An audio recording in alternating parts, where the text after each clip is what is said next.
கர்த்தராகிய இயேசு கிறிஸ்துவின் இனிய நாமத்தினாலே உங்களுக்கு வாழ்த்துகளையும் கிருபையும் தேவனுடைய சமாதானத்தையும் தெரிவிக்கிறேன். என கண்பான தெய்வ பிள்ளையே, இன்றைக்கு நாம் ஒவ்வொரு நாளும் ஒவ்வொரு நிமிஷமும் நாம் தேவனுடைய வருகைக்காய் காத்திருக்கிறோம்.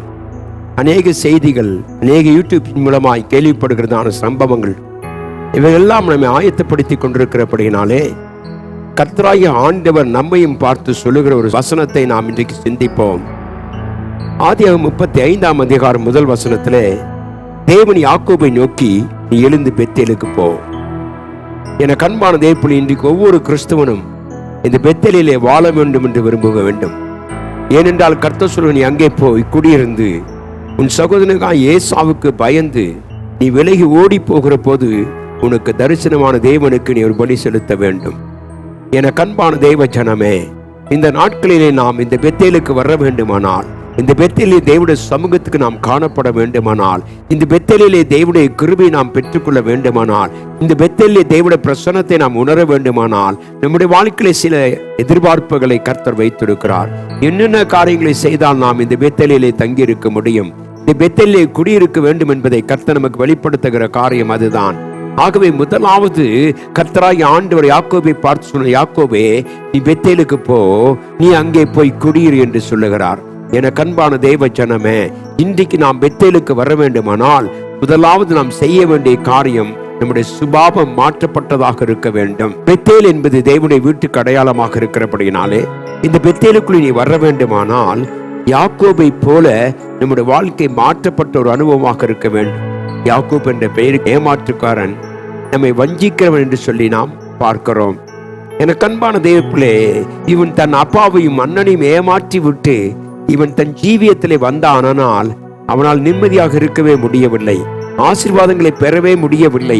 ஆனால் அவன் வெற்றியோடு வாழ முடியாத ஒரு சூழ்நிலையிலே கர்த்தராகிய ஆண்டவர் அவனை பார்த்து சொல்லுகிறார், மீண்டும் பெத்தேலுக்கு போ, அங்கே நீ போய் குடியிரு. ஏனென்றால் தேவனோடு தெய்வ சமூகத்திலே குடியிருக்கிற ஒரு மனிதனுடைய அழைப்பு மிக முக்கியமானது. ஆகவே தேவனுடைய அழைப்பிலே நிலைக்க வேண்டுமானால், தேவனுடைய சபையிலே நீ நிலைத்திருக்க வேண்டுமானால், தேவனுடைய சமூகத்திலே குடியிருக்க வேண்டுமானால், தேவனோடு நீ ஐக்கியம் கொள்ள வேண்டுமானால் நம்முடைய சுபாவங்கள் மாற வேண்டும். தேவனுடைய பிள்ளையே, நம்முடைய சிந்தனைகள் மாற வேண்டும், நம்முடைய செயல்பாடுகள் மாற வேண்டும். ஆகவேதான் கர்த்தராகிய ஆண்டவர் அவனை பார்த்து சொன்னார், நீ எழுந்து பெத்தேலுக்கு போ, அங்கே போய் குடியிரு, ஏனென்றால் நான் உன்னை சந்தித்த இடம் அதுதான். எனக்கு அன்பான தெய்வ பிள்ளையே, நம்முடைய ஆவிக்குரிய ஜீவியத்துல இந்த பெத்தேலுக்கு வரும்பொழுதுதான் தேவனுடைய சுபாவம் மாற்றப்பட்டவனாய் காண விரும்புகிறார். யாக்கோபை கர்த்தர் சந்தித்து அவனுடைய பெயரை மாற்றினார் என்று சொல்லி நாம் வாசிக்கிறோம். என கண்பான தெய்வ பிள்ளை, இந்த கால வேளையில நீ பெத்தேலிலே குடியிருக்க வேண்டும் என்று விரும்புகிற நீயே நானும், தேவனுடைய வருகைக்கு காத்திருக்கிற நீயே நானும், தேவனுடைய சமூகத்திலே நிலைத்திருக்க வேண்டிய அனுபவத்தில் இருக்கிற நானும் நீயும் சுபாவம் மாற்றப்பட்டவளாக இருக்க வேண்டும். என கண்பான தெய்வ பிள்ளையே, இன்றைக்கு நீ பெத்தேலுக்கு கர்த்தனை அழைத்திருக்கிறார். நீ பெத்தேலிலே வர வேண்டுமானால் நீ முதலாவது சுபாவம் மாற்றப்பட்டவனாக இருக்க வேண்டும். இரண்டாவது தேவனுடைய பிள்ளையே, நீ வாக்குத்தத்தம் பெற்றவனாக இருக்க வேண்டும். அல்லேலூயா.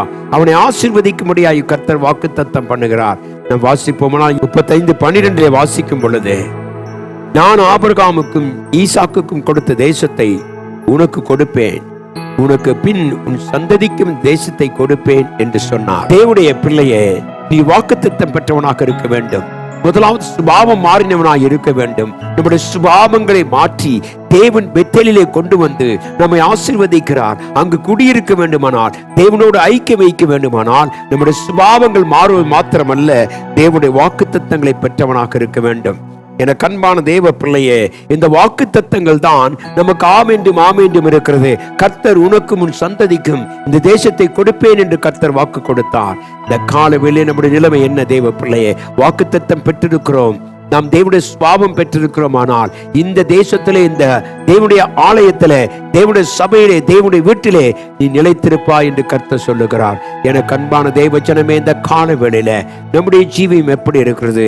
மாற்றப்பட்ட சுபாவம் காணப்படுகிறதா? விடுதலையாக்கப்பட்ட சுபாவம் இருக்கிறதா? அல்லது நம்முடைய வாழ்க்கையில வாக்குத்தத்தம் பெற்றதை நாம் அனுபவித்துக் கொண்டிருக்கிறோமா? சொல்லுவோம், கர்த்தாவே, இந்த மாதத்துல என்னை நீர் கர்த்தாவே ஒரு வாக்குத்தத்தம் பெற்றவனாக நீர் எங்களை நடத்துகிறதுக்காய் ஸ்தோத்திரம். ஆண்டவரே, கிருபை எங்களோடு இருக்கட்டும் என்று சொல்லி நாம் தேவனை நோக்கி பார்ப்போம். அப்பொழுது கர்த்தர் நமக்கு தருவார். மூன்றாவது, எப்படி இவள் வாழ்க்கை ஒரு சாட்சியாய் மாறினது. தேவன் அவனை சந்தித்த பிற்பாடு, அந்த பெத்தேலுக்கு வந்த பிற்பாடு அவனுடைய வாழ்க்கை மாறி இருந்தது. ஏனென்றால் தேவனோடு அவன் குடியிருக்க ஆரம்பித்தான், தேவனோடு சஞ்சரிக்க ஆரம்பித்தான், தேவனோடு பேசுவதும் உறவு செய்வதும் அவனுக்கு இருந்தபடினாலே அவன் தேவனுக்கு முன்பாக சாட்சியாய் மாறினான். இன்றைக்கு நம்முடைய வாழ்க்கை எப்படி இருக்கிறது தேவ பிள்ளையே? இந்த மாதத்தை தொடங்கி கர்த்தர் நம்மை அழைத்து கொண்டு வந்திருக்கிறார். இன்றைக்கு நம்முடைய நிலைமை என்ன என்பதை நாம் அறிந்து கொள்ள கர்த்தர் நமக்கு உதவி செய்வாராக. கர்த்தருக்கு ஸ்தோத்திரம் சொல்லுவோம். கர்த்தாவே, நீர் உம்முடைய சபையிலே வைத்து என் சுபாவங்களையும் ஆண்டவரே எங்கள் வாக்குத்தத்தங்களையும் நீர் எங்களை சாட்சியாய் மாற்றி வருகிறதுக்காய் ஸ்தோத்திரம் என்று சொல்லுவோம். தேவன் தாமே நம்மை ஆசீர்வதிப்பாராக. ஆமென். நாம் கண்களை மூடி ஜெபிப்போம். எங்கள் மகா கிருபையும் இரக்கமும் அன்புமுள்ள நல்ல தகப்பனே, கர்த்தாவே, நீ பெத்தேலுக்கு யாக்கோபை அழைத்து கொண்டு வந்து அவன் சுபாவத்தை மாற்றி அவன் வாக்குத்தத்தங்களை கர்த்தாவை நிறைவேற்றி அவனை ஒரு சாட்சியாய் மாற்றினது போல எங்களை கர்த்தாவை உம்முடைய சபையில இந்த உலகத்தில் இருக்கிறதான இந்த நாட்களில நாங்கள் பெத்தேலிலே வந்து எங்களை தகுதிப்படுத்திக் கொள்ள எங்களுக்கு உதவிச்சுமாய் ஜெபிக்கிறேன். ஆசீர்வதியும் சுவாமி. இந்த நாளிலே எங்களோடு குறைந்ததுக்காய் ஸ்தோத்திரம். மகிமைப்படுத்தும் இயேசுவின் நாமத்தில் பிதாவே. ஆமென்.